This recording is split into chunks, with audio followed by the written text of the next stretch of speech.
I don't think that our way of reporting on people serves the army well. It's almost based on what you've done, not necessarily how people think you're going to be in the future. Because if you look at the potential paragraph in any report, it's the smaller bit. And I also don't think we necessarily judge people properly against leadership. And if we think that an army is all about people and all about how we lead people, and we've all seen it in the press over the last 3 or 4 years, some of the stories of toxic leadership that come out. But it was all about bringing our people through properly and empowering them, and we just didn't do that.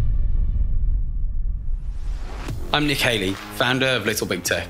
After more than a decade in the army, I left and joined civilian life. In this podcast series, I'll be speaking to entrepreneurs who left military service and started the next exciting chapter in their lives. We'll hear how these inspiring individuals transitioned from active service to the world of business. How did they take the first step on the road to becoming an entrepreneur? We'll find out. Welcome to Little Big Vets, the Veteran Entrepreneurs Podcast.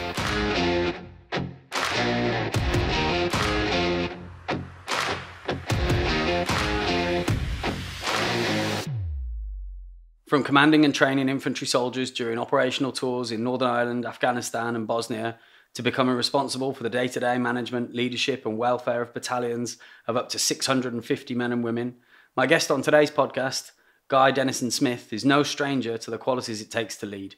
From paving the way at the forefront of the digitisation of officer training across the British Army, to advising the UK's representative in the United Nations on foreign policy, few people can say they've had a career as interesting and impressive as Guy. Since those days, Guy has founded his own Croatian wine import company, Blue Ice Wine UK, led an expedition of 8 Grenadier veterans, 5 of whom with life-changing injuries, down the Yukon River in open canoes across several days, and now serves as a managing director for a recruitment business, Universal Recruitment and Interim Solutions, which has the aim of helping service leavers and veterans find a second career. Something very close to his heart. What a career. Guy, thanks for joining us. It's great to have you here. A pre-chat, it turned out that we actually were on the same tour as each other some years ago. We were, Nick, and thank you for inviting me to come on your podcast. It's a great pleasure to be here.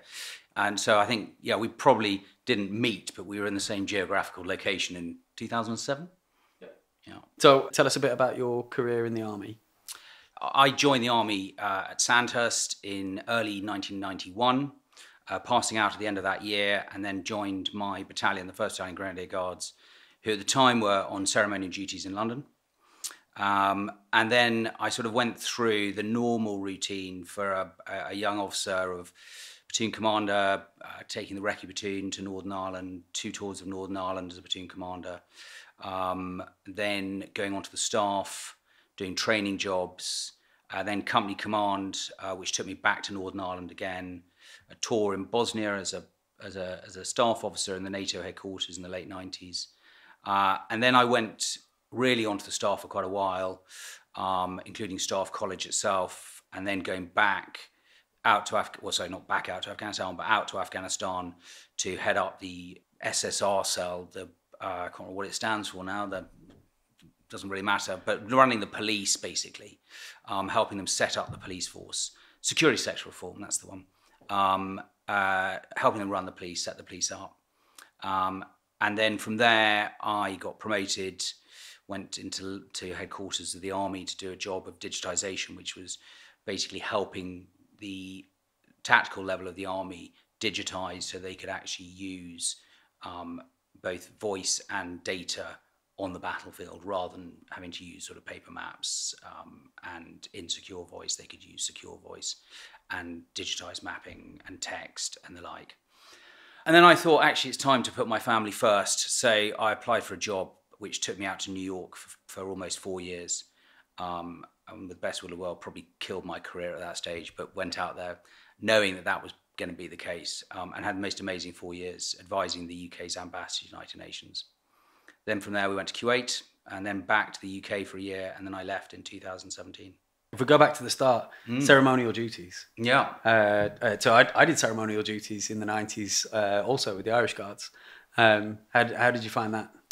So to begin with, it's quite a thrill and it's quite an honour. You're there, people laugh at it in terms of the army, but actually you do have a role. In those days, there really was a role. We were the first point of contact if anything went wrong, particularly at night. And okay, we worked very closely with the police, but we were the ones that did everything. If something went wrong, we had to be there. The trouble is, you get into a bit of a routine where you end up on what they call the blue line, sometimes for 6 to 8 weeks at a time, which almost means you're mounting a duty every 24 to 48 hours. And that prevents you from training, it prevents you from maintaining levels of fitness. And so you had to come up with quite different ways of managing that. And we were quite fortunate, the fact that we had an operational tour in South Armagh thrown in sort of halfway through our 5 years in London District. And then from there went back out to Northern Ireland for a stint.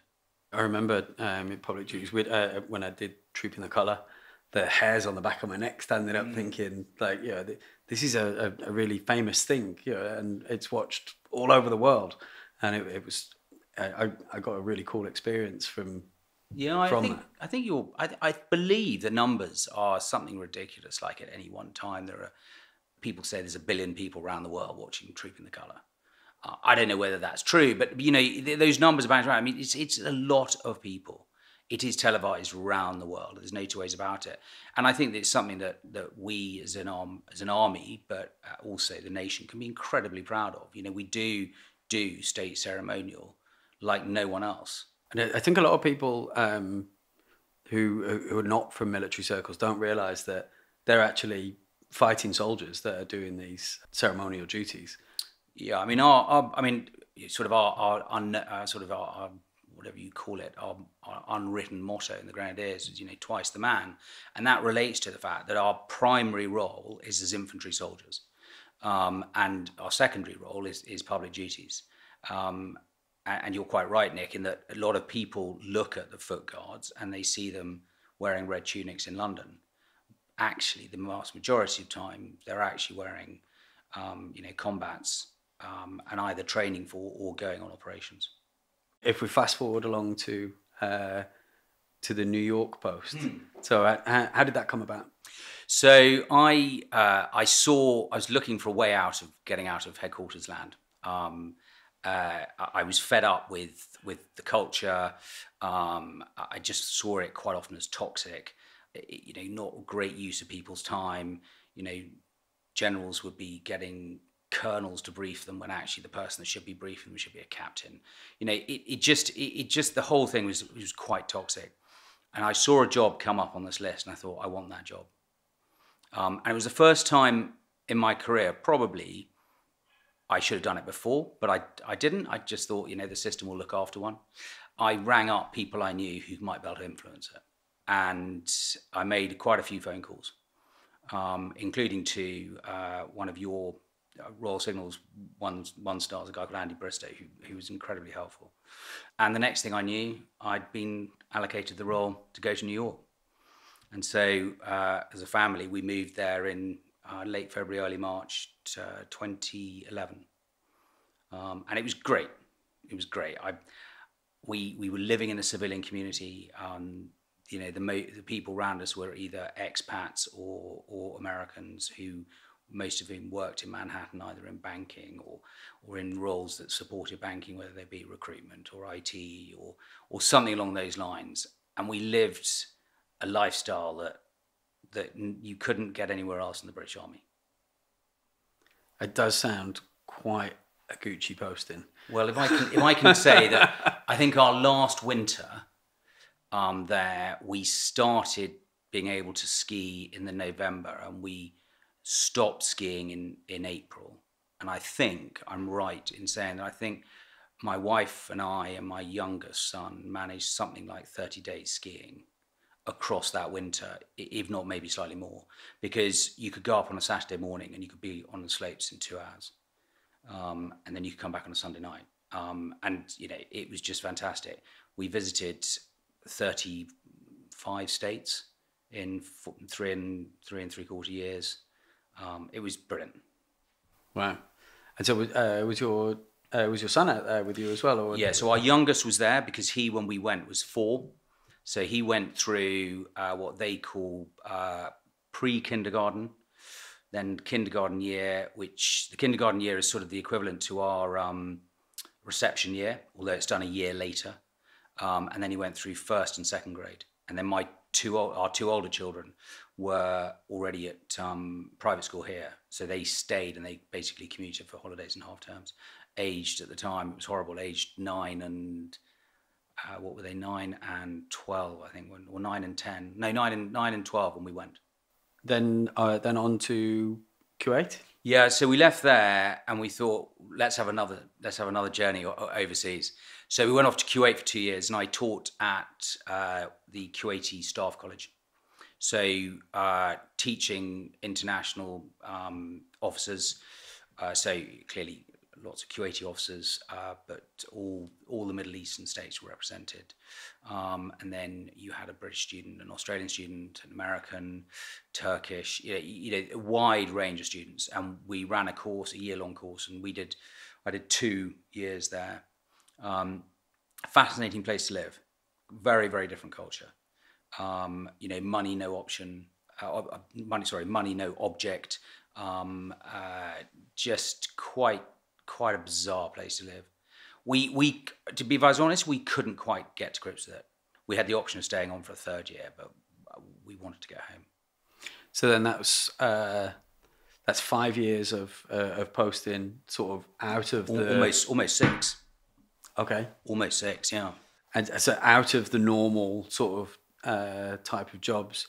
Was it then when you got back from Kuwait that you then quickly made the decision of actually it's time to do something else? Yeah, I'd sort of set my stall out by saying that I needed to, if I wanted to have a proper chance of a second career, whatever that looked like, or I needed to be out before I was 50. So going back to the UK, the job that I went to was teaching then at the UK Staff College. And it was supposed to be a 3-year tour. And so the moment we settled back in the UK, I started.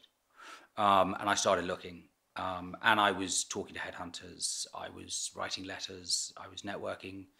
And then, bizarrely, an opportunity came along that I got a text from a friend that said, I've got a job you might be interested in. He was a serving officer at the time, and he'd received a text from a friend of his. And I said, yeah, fine, why not? And it turned out this job was basically to go and be the chief of staff for an ultra-high net worth family. They needed somebody to run all of their private enterprises. So clearly not investments, because I'm not an investment manager. And I probably struggle enough with my own investments, let alone someone else's. So I applied. I went for my first, you might not believe this, but my first interview since 1987 in 2018. And that last interview was an interview to get me into the British Army. So I went down to London, chatted with the lady who was interviewing on their behalf, said to her, so how many people are you seeing? She said, well, I've 5.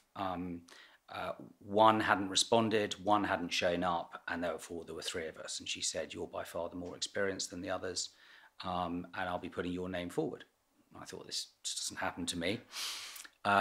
So I then went to go and see the family, had an hour and a half with them, and literally left them. And by the time I got to Paddington Station, I got a call saying they were offering me a job. And that was my flash to bang. And so then, had you already signed off at this point? No. So I then had to go through the PVR process. Yeah. Asked to leave early, effectively. And it shocked me how difficult the army made that. It was at a period of time, so 2017, 2018, where they were still screaming out that they had too many officers, they needed to, cut numbers, and so on and so forth. And there was me as a lieutenant colonel, age 47, who was willing to just say, I want to go now. And they couldn't have made it more difficult. And so this was about April, early May 2018, where I've been given a job offer. And I managed to actually leave on the 1st of September and started work on the 3rd. Didn't have direct consideration from Glasgow fully that it was all clear until 4 weeks before.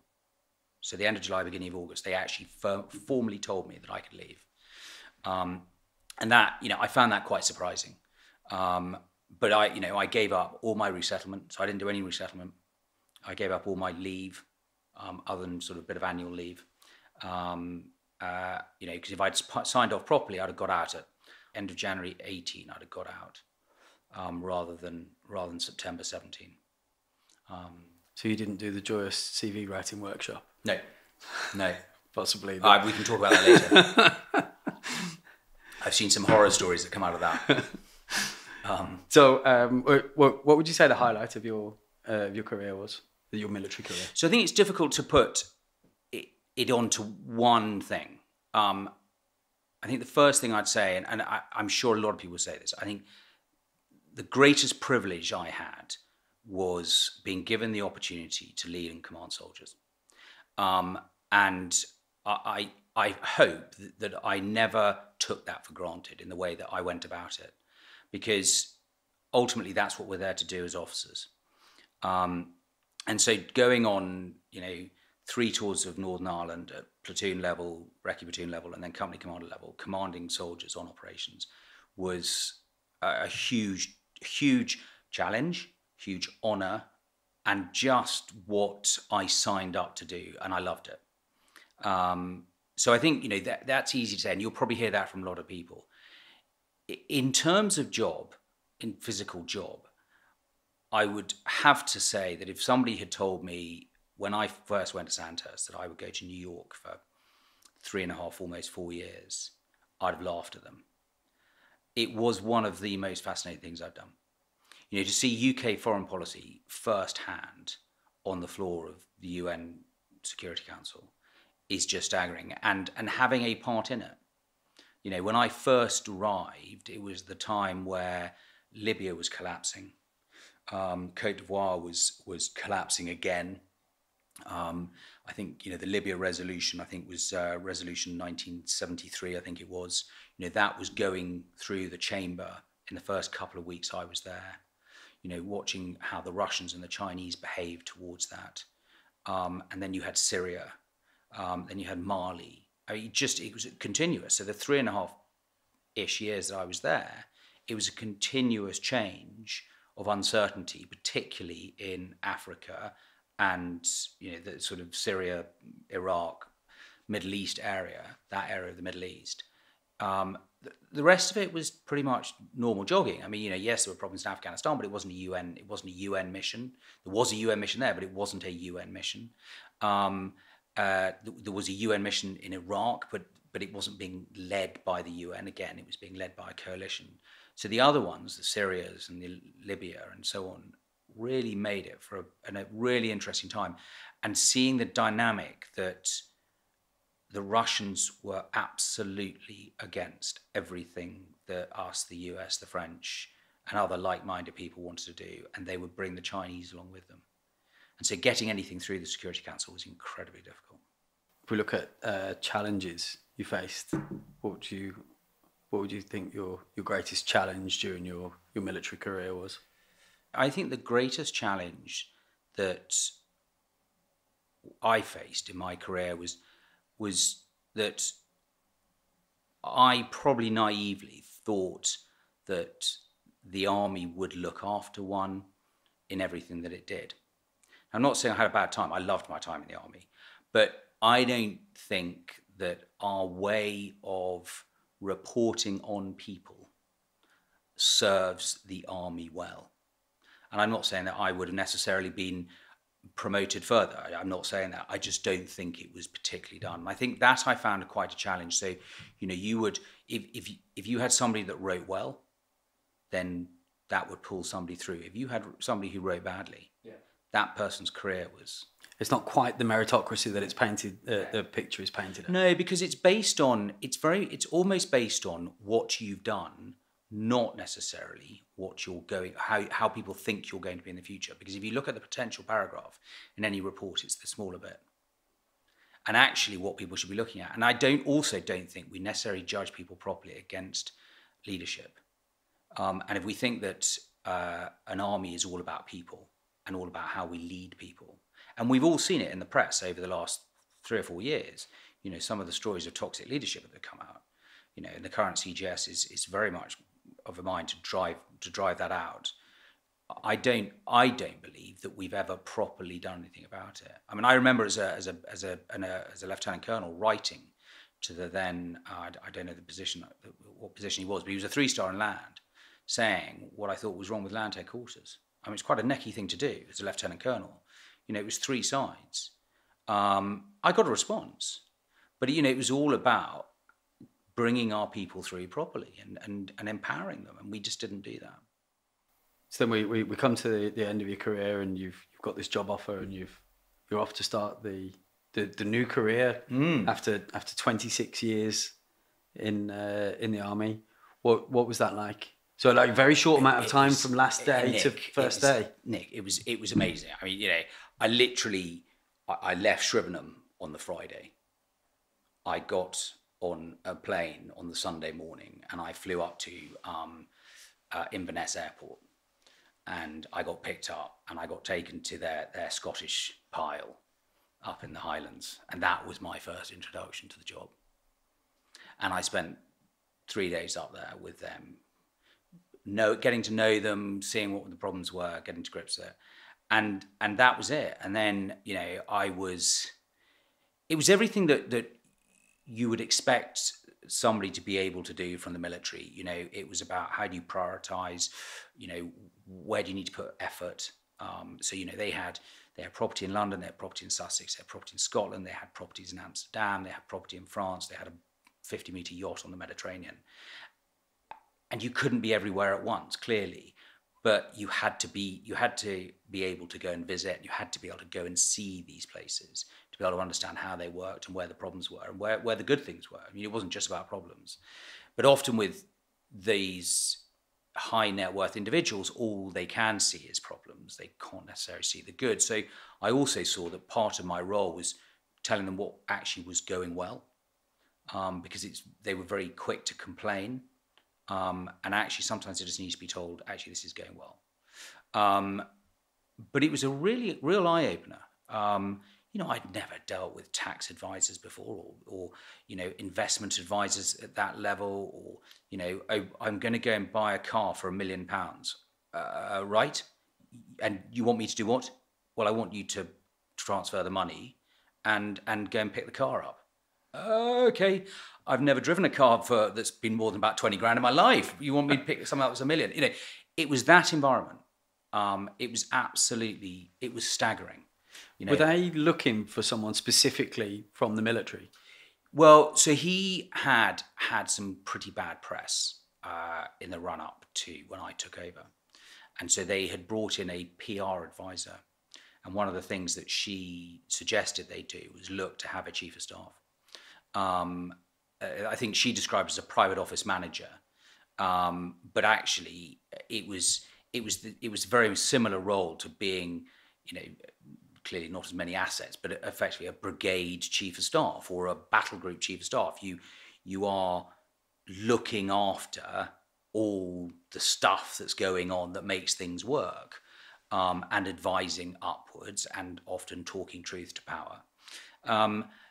And so she said, well, I think what you need is you perhaps might need an army officer, somebody with a background in the army, and hence why the job came across my table, and that's why, you know, I went for it, and it was great fun. It got quite toxic towards the end, but I always knew it had the chance of going that way because of the types of individuals you're dealing with. I think generally people say chief of staff roles in civilian organisations are not long-term positions. Yeah, I think that's probably true. I mean, you can get people who they just slot in naturally, and the person they're working for is exceptional. And I think, one of those characters potentially is someone like, my understanding, I don't know him clearly, but I've listened to podcasts on him. Richard Branson, suppose he's delightful to work for because he empowers people. He wants people to feel that they are needed and so on and so forth. And I think they, you fall into that type of role, then it gets it. But there are others, like the one that I was with, there was often times where I was thinking, I think we had 6 personal assistants in 3 years. It was, and there's nothing, they turn around and say they don't want her. There's nothing I can do about it. So I have to go and find another one. But I'm the one that's doing the hiring and firing. And it's, so, 3 years for me was long enough. So I did it until sort of summer 2020. So, from September 17 to, I think my last paid day was middle of July 2020. And so you started thinking that you wanted to move on and do something else? Yeah, I knew that he was trying to make life difficult for me and wanting me to leave. I think he missed the fact that, and this will make you laugh, if you've been screamed and shouted at by sergeant majors and colour sergeants at Sandhurst, you can put up with an angry high net worth. And so I just bided my time. And so eventually he made me redundant. And I had a 3-month notice period. So I worked off my notice. And it coincided with the beginning of the COVID pandemic and lockdown. So it really wasn't a huge skin off my nose. So moved on from that job. Start of COVID. Sounds like a perfect time for a new company. Well, yeah, if I go slightly back, because I knew towards the end of 2019 that things weren't looking good, just the way that the behaviour patterns, etc. And so I'd started looking elsewhere, and I'd started, and the reason this is important was because when we move forward to the recruitment, you'll see where this sort of fits in. And so I started looking, and I was going for interviews, and I was, I think on 4 or 5 occasions, I'd got down to the last 1, 2, or 3.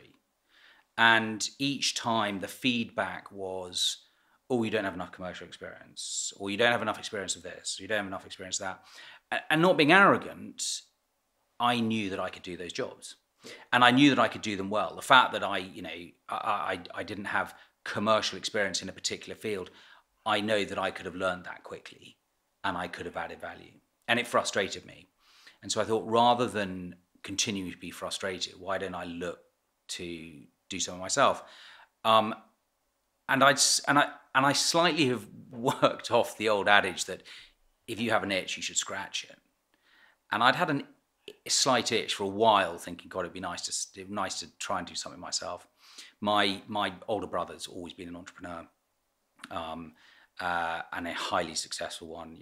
He set up his own value investing fund about 12, 13 years ago. Now they've now got, I think, 2.5 billion under management. He'd done it all himself. And so there's always been that gene, I think, that slight entrepreneurial thing. And I was chatting to a mate of mine who's an American who had established a wine business in the US in about 2017, I think it was. And he said the idea, and he said, well, why don't you, I'll give you the contacts to the vineyards. Why don't you see if you can do the same in the UK? And so I did research. I looked at how easy it was to get Croatian wine in the UK. What did people say about it? What were the experts saying? 'Cause I'm no expert. I enjoy a glass of wine, but I am no expert. And I believe that actually your ability to sell something is equally as important that you enjoy what you're selling than it is that you're an utter expert at it, because you can have other people that are experts. Yeah. And so I thought, well, why not? How difficult can it be to set up my own business in the middle of a pandemic? And so I started. And I did literally step by step, researched on my own, not knowing whether I was doing the right thing or the wrong thing, trying to find out, did I need a license to sell alcohol? it wasn't clear, so I did the exam anyway, just to make sure that I was covered, because nobody could tell me.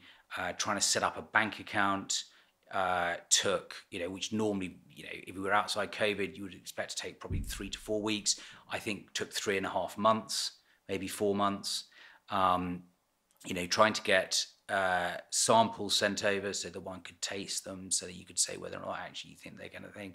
Then, working out what platforms you were going to use to sell, not only on a website, but clearly Twitter, Instagram, and the like, and then bringing the wine over. And of course, all those delays. I mean, I thought I'd set it up so nicely that, the first shipment of wine would arrive, a good 6 weeks before Christmas. And therefore my first sales could be over Christmas of 2020, because that would clearly be a lucrative time. No, the first shipment arrived in the UK on the 29th of December. So of course I couldn't I couldn't be selling wine before Christmas. So, unbelievably frustrating, but there's nothing you do about it. And then dry January. Yeah, and dare I say it, Brexit probably didn't help. Although we weren't fully into it then, the processes were slowing up. And then I started selling. And the first year, I think for a small business like that was good. If there was any benefits that came out of COVID, the alcohol business, the online alcohol business, was strong. People couldn't go out, so they would go searching online. And I think, that year, or the year of sort of 21, we were selling probably 300 bottles a month, which is a decent turnover for a small business. And if you're, retail, we were looking at selling at about a 30% margin, and business to customer, so B2C 30% margin, and then for B2B anywhere between a 7% and 10% margin. So it wasn't bad. The trouble was that it became more difficult as restrictions were lifted. How manual was the process? Were you having the wine shipped to your house and then... No, not allowed to. Not allowed to. So you'd have to have a special license to do that, to store it there and to sell it from there. You'd have to have, I can't remember who had to come in, but something like 3 or 4 different organisations. So it's stored with a company called London City Bond, and they pay, you pay them a certain amount each month to store the wine, and then they will do the shipping for you as well, which clearly they pay, you pay for. So, a standard shipment for them is, it starts at £12.50 for a case, and then depending on postcode can go higher. So if it's up to Scotland, it can be a lot higher. If it's down to Cornwall, it's a lot higher, clearly. But most of the time, it's about £12.50 plus VAT. But, they, with all these processes, you're only as good as the people you are beholden upon, and sometimes deliveries would get smashed or so on. So it was all quite difficult, but I was doing everything. Like a Shopify store, something like that? So I had Shopify, absolutely. Set that up. I designed it myself. I used one of their templates. I'd never designed a website before. So how easy did you find that to be able to create a website that someone could browse products and purchase one? Shopify, I found very easy. Because I was starting from scratch, doing the whole thing myself, clearly it took me time to do the full design. And there were issues that you think you go live and you go on and you go, that page is blank. So you'd have to go back in and work out why it had gone blank, because their online help tools aren't very helpful often. Things like linking the Shopify site, and I'll get my technology terms wrong, and I'm sure you can pick me up on that, to your web address, which is done by a different organization, was pretty tricky. Shopify were not easy in making the link between those two. And that took time. And then the only thing that staggered me was the additional charges that they put on for each sale. Quite high, I think, for what they're producing, bearing in mind that you're paying them a fee, an annual fee anyway, or you can do it for 2 years, 3 years, or 5 years, I think. But also every single time somebody makes a purchase, they charge a fee. So easy, but not the cheapest. No, I mean, I think in terms of value for money, I'd say that they were as good as anybody else that I could see on the market at the time. Now, I can't remember who else I looked at, but I did look at a few others. I mean, for instance, I started using PayPal as well at the beginning. I stopped using them very quickly because they were withholding some payments, because something about the fact they wanted proof of address of the person buying. I mean, it was ridiculous. I said, but hang on, they're buying my product. You should give me the money. I mean, so the customer then, luckily it was a friend of mine, had to then go onto their website, upload their home. I mean, it was just pathetic. And their charges are really quite big. And so I stopped using them very quickly, and I ended up literally either just doing either backs payments or payments on the website. So you identify a product that you'd like to sell, then very easy to set up an e-commerce website that you can transact from. I think it is. I do think it is. And I think that it goes back to, I think, something you said earlier before we started this, which is, continuous learning. Don't be afraid of going on to something like Shopify, and you can play around. You don't have to have a contract with them. You can just play around on their sites and try and build something. So go on there, play around. Don't just use Shopify. Use other platforms. I mean, I can't remember what there are, but there are a lot of platforms out there. Go on there and work out what is best for you. Shopify is absolutely designed for selling goods. If you want to sell a bottle of something, Shopify is set up for it. If you want to selling shirts or boxer shorts or whatever it is, Shopify is set up for it. It is a proper. If you're selling a consultancy, your consultancy services, like that, Shopify's probably not the way you'd go. It'd probably be somewhere else. I wouldn't be using Shopify as the backdrop for our recruitment business, because it's not set up for that. So you do need to work out what you're trying to sell and what is the right platform for it. If it is a product, as in something physically somebody has, then something like Shopify is the way I would suggest to go down. But don't be wedded to them. And actually, there are so many nowadays that fight the cost. And so, So then, from when someone placed an order, I'm going to assume lower levels of automation, but I could be wrong, that you would then get an email saying someone's placed his order, they've paid the money, and then you would contact the... Yes. So what happens was that, say, Nick goes onto my website, buys 6 bottles of wine, I get a notification that's been paid. What I then have to do is go onto the London City Bond website, onto their system, and load up your details, what wine you've ordered, the address it needs to be shipped to, and any other bits and pieces. So, for instance, if you say, I can only get it shipped at between 8 and 12 each day because that's the only time at home, that information has to go in. And then you determine whether or not it is cheaper to get a second delivery company to do it or London City Bond to do it. And to be honest with you, if it was over 9 bottles, it was easier just to get London City Bond to do it. If it was under 9 bottles, I used, I think they're called APC, because they were a couple of pounds cheaper. Well, if you're starting a business, a couple of pounds cheaper for a delivery is when a couple of pounds might be 10% of your margin. Yeah, exactly. And that's the point. Although what I would say, and I don't think I was in my first round of pricing, I wasn't very good at working this out. And it wasn't until I sat down with a friend of mine, this guy in America, and I just said, right, what do you think of this? And he said, well, how much have you priced into the bottle delivery charge? And I think I priced in something like 25p. And of course, if you're pricing in 25p and you're doing free delivery on orders of £75 or more, it might be 6 bottles of wine. It might be 6 bottles of wine, and you're actually only getting whatever that works out as £1.50. Yeah. I mean, you know, and he said, no, you need to be adding in £1 a bottle. Yeah. I went, really? And he went, yeah. And he said, right, how much does it cost to store the wine? And I said, well, it costs whatever it was each month.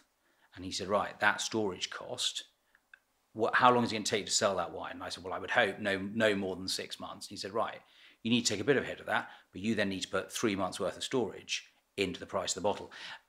And the advice I would give to anybody who's doing it is you've got to, and I know it sounds silly, but you've got to look at all of your costs. Yeah. Doesn't matter how small they are, because it's the smaller ones that will tend to run up behind you and bite you. So we went through this this process with my company, looking at the packages, and at the start I'd looked at things and said, oh, but that's only £1 per user to add in.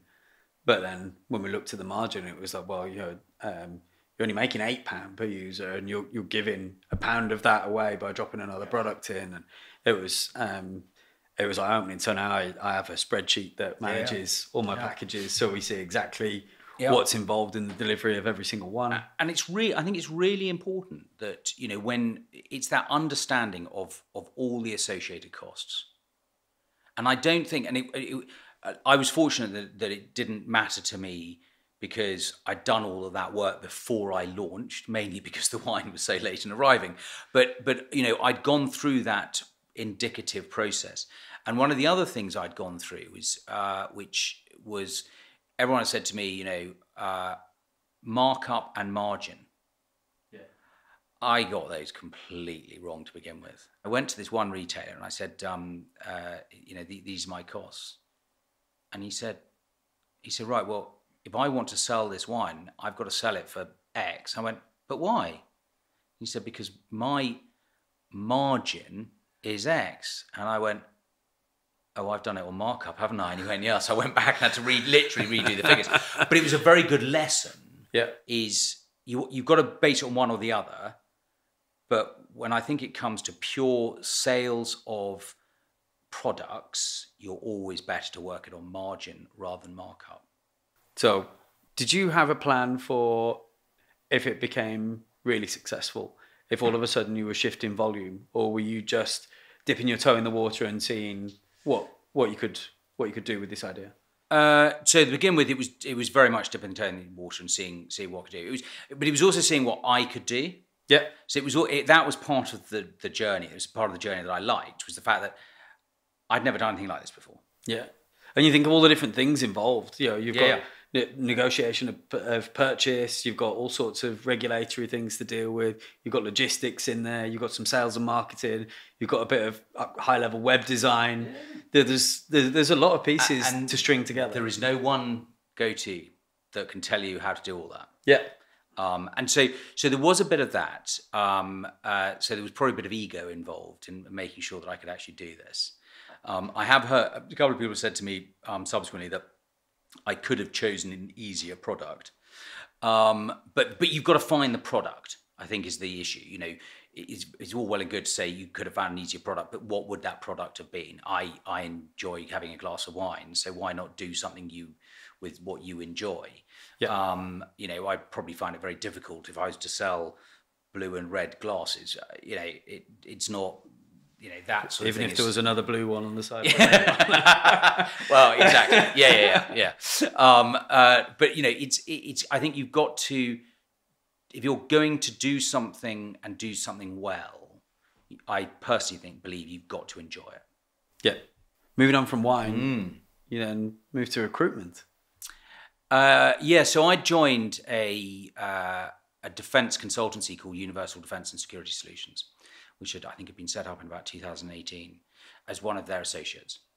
And it was just to do a little bit of work on the side of the wine this time. So the wine was the main thing. That was going to be the side hustle. That, you know, because I could take the wine wherever I went, because you just need a laptop. And I did a bit of work for them on a couple of projects. And then they approached me in April of 21 and said, we've got an idea that we want to set up a recruitment arm to Universal Defence and Security Solutions, and we'd like you to lead it. I said, oh, okay. Well, what does this look like? And originally it was that they might look at buying into or buying an existing recruitment company and then taking that on. And I was going to be one of the 2 managing directors. But as we went through that process, we quickly realized that actually it was probably better if we're going to do it, we do it on our own.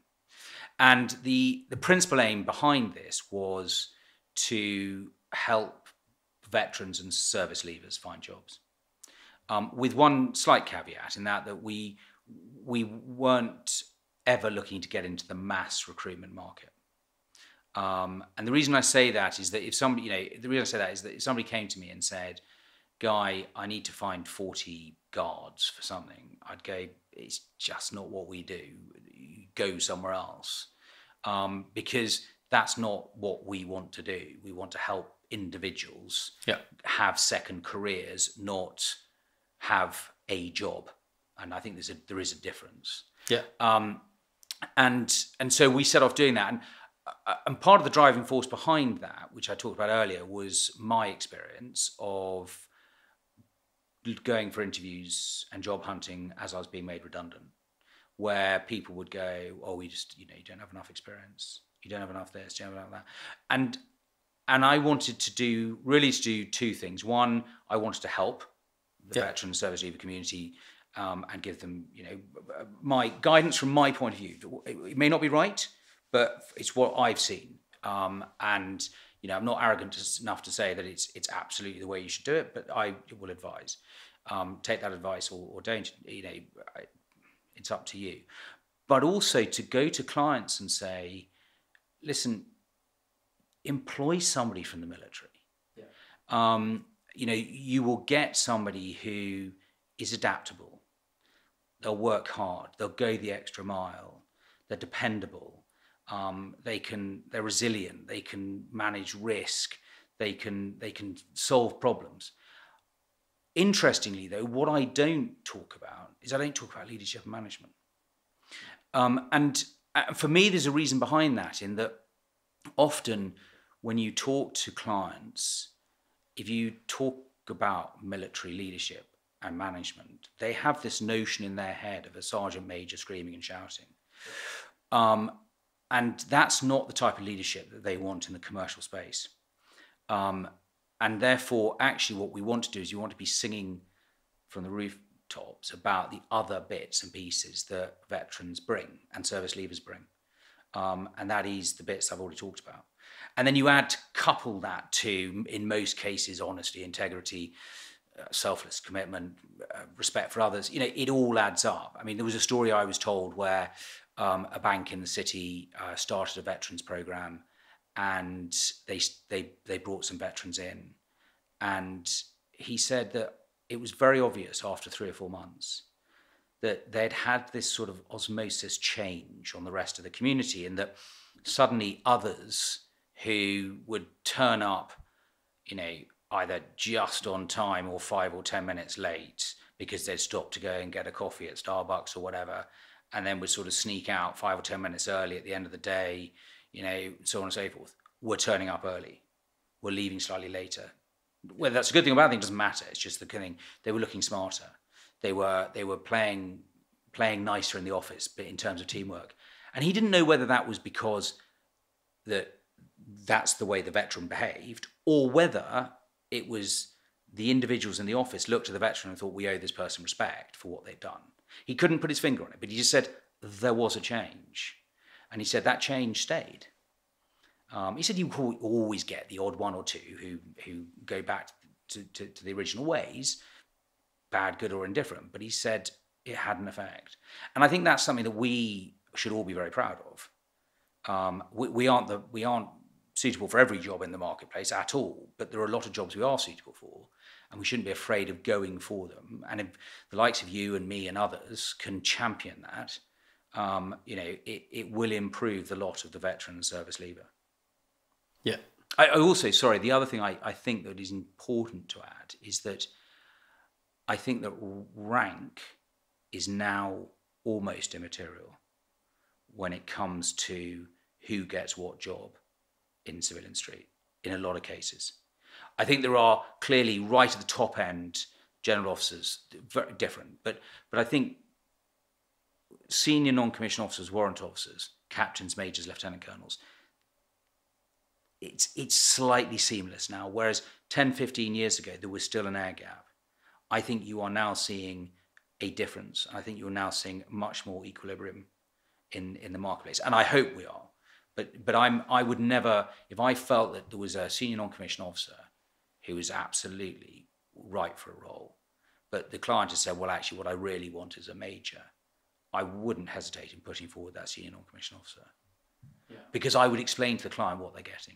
Because you had so much spare time while you were doing all this. Do you want to tell us about what your little passion project? So the Yukon 700. Yeah.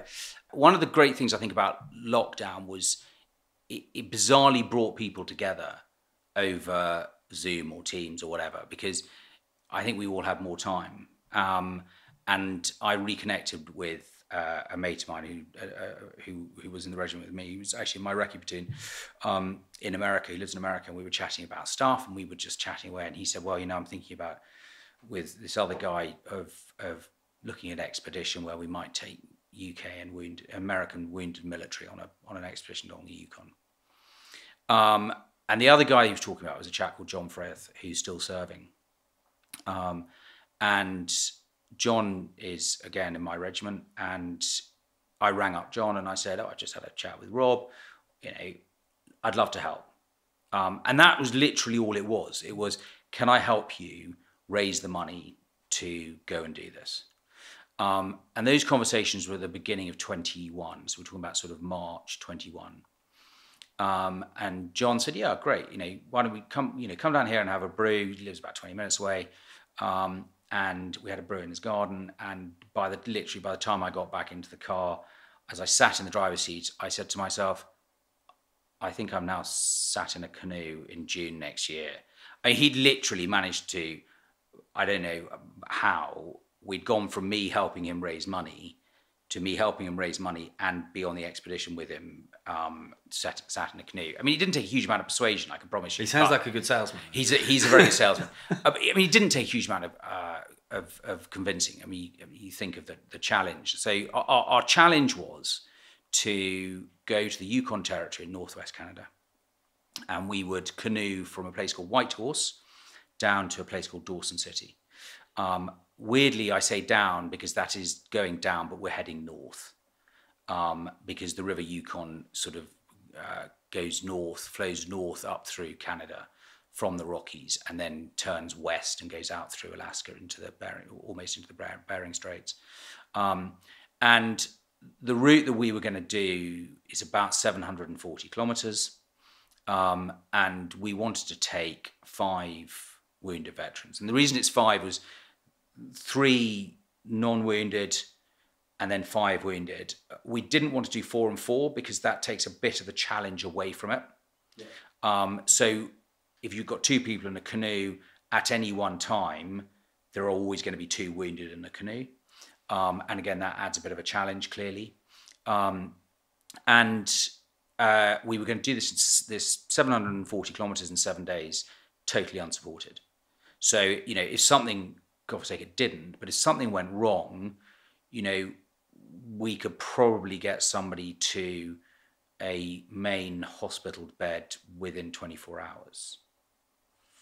Not the golden hour or anything like that, because, the chances are they'd have to fly in a small plane or helicopter to somewhere to pick the injured party up, transport them to somewhere else, to then transport them onto a bigger something or other, whether it's a plane or a vehicle or something, to then take them to the nearest hospital to properly triage them. So there was huge challenges involved in all of this. And so we set the process in motion. We're very lucky in our regimental charity, the Colonel's Fund, the Grenadier Guards. We employ a casualty officer that looks after all our casualties, not just from Iraq and Afghanistan conflicts, but also anybody that's been suffering. And we've had people, coming out of the woodwork with PTSD, as one lots of regiments do. But he also still looks after the bereaved families. And so we got hold of Matt and said, right, Matt, this is what we want to do. Can you give us 5 names? And so we did. He gave us 5 names. And do you want me to give you the names? Yeah, I mean, I'm happy to. Yeah, as long as they would be happy with that. I don't think it really matters. So we had Paul Richardson, who was the oldest on the trip, had joined the army in the early 80s, mid 80s, and left in the mid 90s. We had Garth Banks, who was a platoon commander on a Herrick tour and lost both his legs. We had Tony Checkley, who was a guardsman who'd lost one leg. We had Dougie Adams, and then we had Alex Harrison, who had been shot through the eye on the same tour that we were on. He was attached to the Royal Anglians, and these were our 5.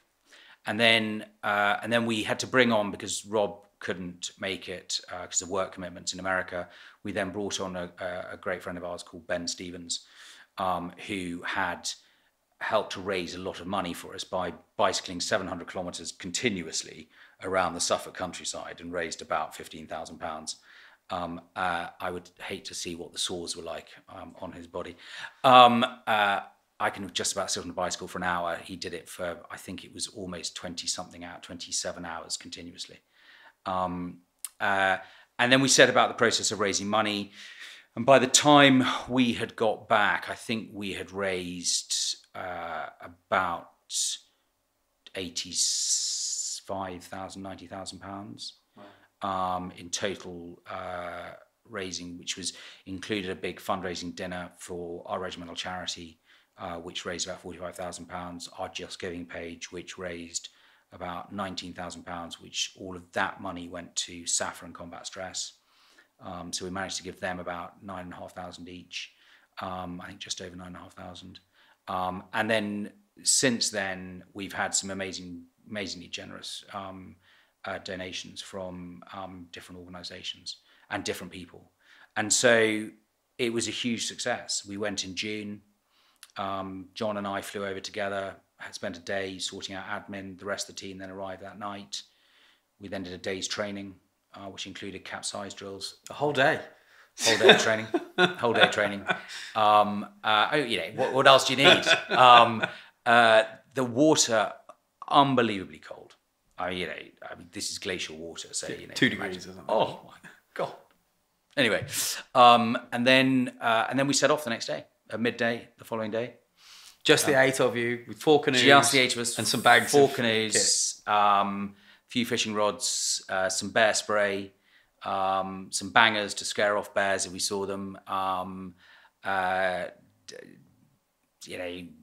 Ration packs. I think a bottle of whiskey, a bottle of port, a whole load of chocolate, and off we went.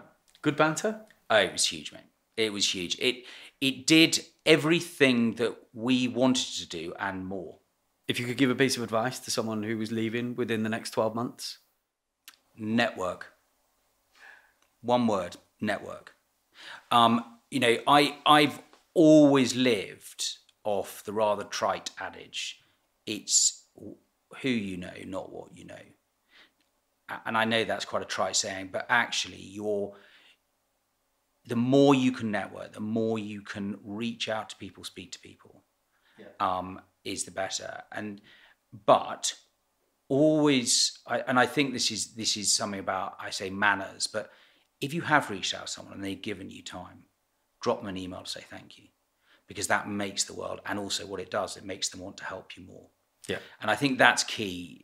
Too often you speak to somebody and you don't get anything back from them, and you think, actually, why did I bother? It takes nothing to say thank you. But network. There are some great networks out there, and you probably come across, is it the Gen DIT, set up by Chris Shaw, who's an ex-Royal Marine. I think they set it up 6 months or 9 months ago. They got over nearly 9,000 followers now. Wow. It's a brilliant little network. Get on to things like that. Don't be afraid to reach out to people who you might not have spoken to for 10 or 15 or 20 years, because I believe that most people, particularly if you've served either alongside them or you've served, will give you time. Yeah. And that's, say, one piece of advice: network. And you can't network enough.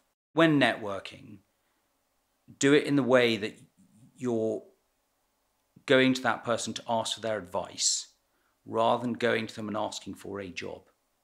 Yeah. And I think there is a very subtle difference there, in that people are more likely psychologically to want to help you if you say, can I come and pick your brains about something? Yeah. Can I ask your advice on something? You know, you want their help rather than I'm demanding something from you. Yeah. I want to take something from you. No, you want them to give you something that's in their power, which is their advice, or to, just to pick their brains about something. And you never know what comes of it, because they open a door to somebody else, who opens a door to someone else, and then the next thing you know, you're offered a job.